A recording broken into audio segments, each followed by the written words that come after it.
Okay, so let's talk about something called the scalar's paradox. It's this really powerful and honestly pretty counterintuitive idea about how you could achieve just absolutely massive results. And really, it all comes down to this one big question. How is it even possible to do 40% less work and somehow generate 3 times more profit? I know, it sounds completely backward, right? But stick with me. We're going to break down exactly how it happened. Okay, so check out this chart. This really puts the whole paradox into perspective. See that gray line? That's the trader's effort, their trade volume, and you can see it's dropping steadily by about 40% over 2 years. Now, logically, you'd think profits would drop right along with it, but look at that green line. The net profit doesn't just climb, it absolutely skyrockets to $6.5 million. So yeah, that's the mystery we're here to solve. So what is going on here? How do you explain this puzzle? Well, it all comes down to a concept called asymmetric outputs. Basically, how can the results be so wildly different when all the inputs seem to be the same? And this is where it gets really fascinating. The trader?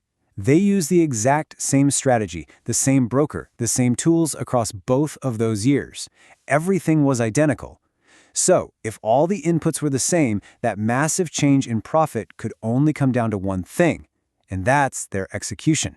Let's just put these numbers side by side for a second. So in 2024, you've got over 5,400 trades, and that brought in about $2 million in profit. I mean, that's a fantastic year by any standard. But then you look at 2025. With 40% fewer trades, the profit more than tripled to $6.5 million. This wasn't just a little bit better, it was a total game changer, a quantum leap. So how in the world did they pull this off? Well, the first part of the answer is something called the power of subtraction. It's this idea of doing less, but doing it way, way better. The best way to think about this comes from Annie Duke's book, Quit, and she calls it the taxi driver logic. So picture this. The average taxi driver, right? They make the mistake of just grinding it out for hours and hours on a slow, rainy Tuesday, just because they want to hit some daily quota. But the smart taxi driver, they know the right move is to just go home, get some rest, and then when it's a busy Friday night and fares are popping up everywhere, that's when you drive hard. You work intensely, but only when the conditions are perfect.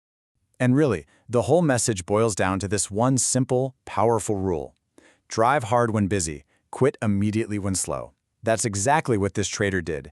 They stopped chasing small profits on those slow, boring days, and instead focused all their energy on only the A-plus opportunities.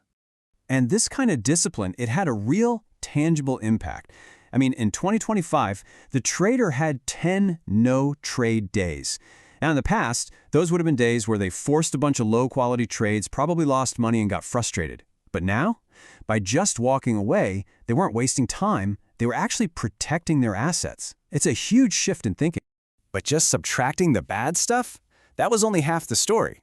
The other part, the really aggressive part, was all about optimized share sizing. In other words, the power of leverage. So think about this. While the trader was taking way fewer trades overall, on those perfect A-plus trades that they did take, they scaled up like crazy. Their average share size just exploded by 170%, going from around 7,000 shares to 19,000. And you have to understand, that's not just a small change in tactics. That requires a huge psychological leap to be comfortable using that kind of leverage. Now, this wasn't just reckless gambling, no way. It was all very calculated based on something called the liquidity bell curve. It's actually pretty simple when you think about it.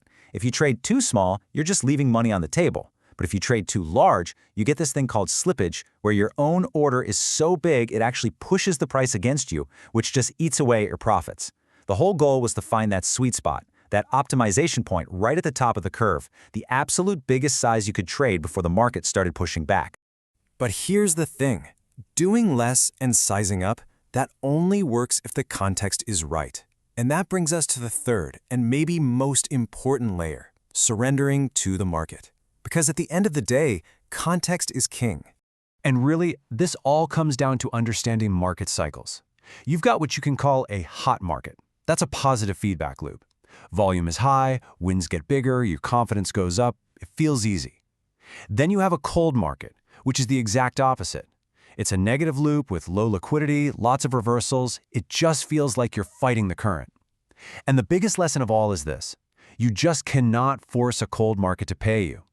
True success comes from knowing which cycle you're in and just adapting to. Okay, so let's pull all these pieces together.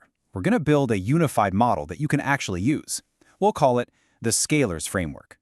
So you can think of the whole system in 3 layers, kind of like concentric circles. Right at the very core, you have internal control. This is the stuff you can manage directly, like which trades you decide to take and how big you go. The next layer out is external surrender. This is all about adapting to what the market is giving you. And then the outer layer, the one that holds it all together, that's psychology. That's having the discipline to actually stick to the plan. So let's break that down into simple actions. Internal control. That meant cutting trade volume by 40% to laser focus on only the A-plus setups. And then scaling up aggressively. We're talking 19,000 plus shares, but only when the market was hot. External surrender. That meant respecting the market's limits.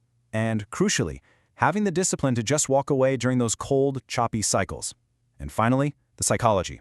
This was about a massive mindset shift, treating the entire strategy like a valuable, multi-million-dollar business asset, not just desperately chasing a daily P&L number.